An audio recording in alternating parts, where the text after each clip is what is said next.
The reverse light switch, as its name implies, is simply a switch that turns on the reverse lights whenever you put the transmission in reverse. On the NV3550, found in Cherokees, Wranglers, and Liberties from 2000 to 2004, the reverse light switch is on the driver's side of the transmission. Literally the only tool we need is a 7/8 wrench. So the key is in the run position right now, and the gear lever is in reverse. My reverse lights are not on.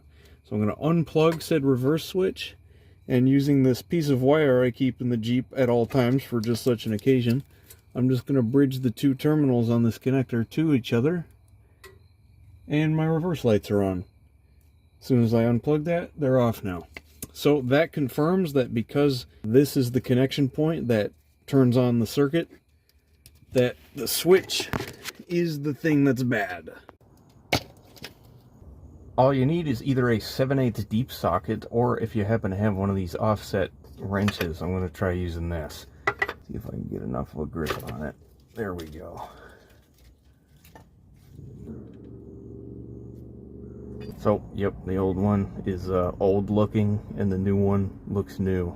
That's how you know it's good or not.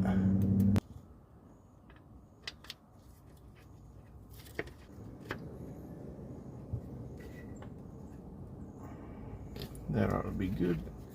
You can actually turn the connector on this so that you don't have to put any weird sort of unnecessary strain on the wires.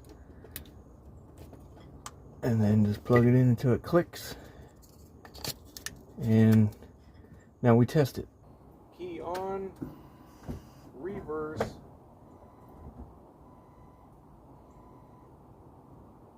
Honestly, I don't even know if they're on right now because I can't see back there.